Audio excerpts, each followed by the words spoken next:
And then thinking about the fact that your wedding is going to have so many personalized touches, and that's what you were amazing at on Cityline, and that's what you were bringing to the big day. Absolutely. Well, it's going to be a bit stressful for me because I'm laying it out there.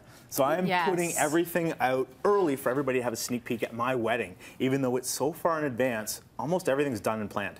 It's funny though, that before we get into the actual projects, it's such an emotional, personal thing. You almost feel like you're laying yourself bare. You're showing your vulnerability. Like, these projects are personal to you, so it's very important that we love them all. Exactly. Give him lots of love.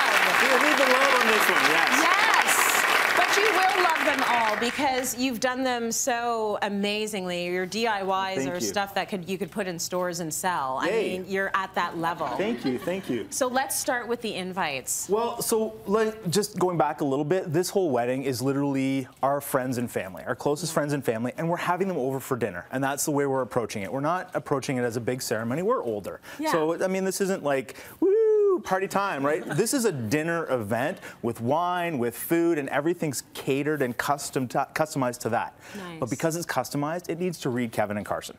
So right down to things like our save the dates. And I'm going to hold this up so you can see it. We actually made these, and we just did them on postcards. Yeah. So pencil us in. We actually had a hole punch. We did a hole punch, a little golf pencil, just a simple little thing.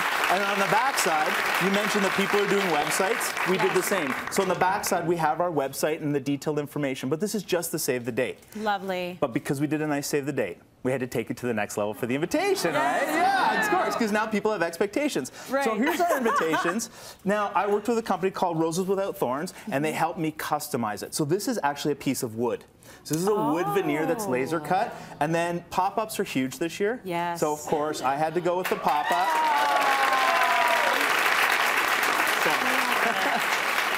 So I love it. What's nice about this one is we actually have an opportunity to do some things in it that are a little bit unique, other than just the wood and the pop-up. So you can see there's two little half-moon cutouts here. So we can actually put a piece of paper in here with all the details. So this blank space here will be filled. And because I'm known for plaid, of course, this is going to be a piece of plaid paper with all the information printed on it. Of course, right? Of course. So taking it to the next level. But even with this, like what we did, we distressed the wood to make it feel like barn board, because we're going for that rustic theme, right? Our tables. Now we're going big harvest tables, much like this one from IKEA, but we're going 20-foot long harvest tables. Oh, wow. And we've decided that I keep saying we. I've decided. It's you. It's me.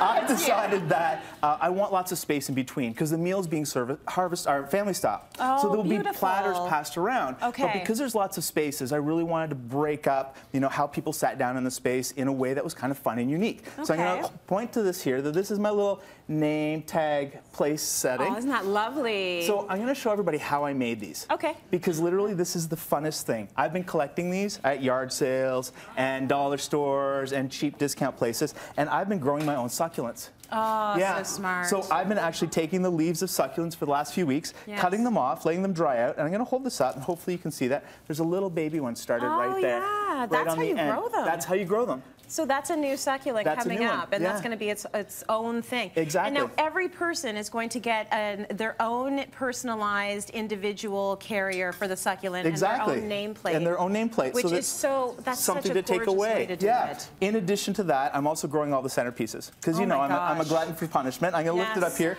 We're doing trays of lettuces. I bought an heirloom seed company a few years ago. So we're going to do lettuce. Beautiful. Something fun, right? Something different. Nice. All right. One other way that we've really decided to customize this space is with cupcakes. Now, we are doing desserts as part of the meal, but this is happening about an hour after the meal is finished. We're going to have a cupcake table come out. I like that idea. We're serving espressos and cappuccinos and having fun. So we decided that customizing the cupcakes was going to be the way to go for us. Absolutely. Watch that one, the handle might fall off. But yeah.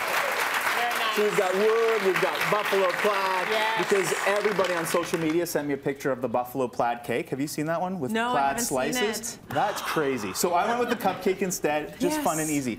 But to create the tier, I'm actually going to do chunks of wood just to create my tiers on pieces like this, just to build it up so it feels like a cake. What are you nervous about? This is perfect. Because I have a lot to do in a very short time. You do, but it's going to be perfect. Your day is going to be amazing. I'm so happy for you, Carson. Thank you so much. Are we not happy for him? Yay! I love everybody.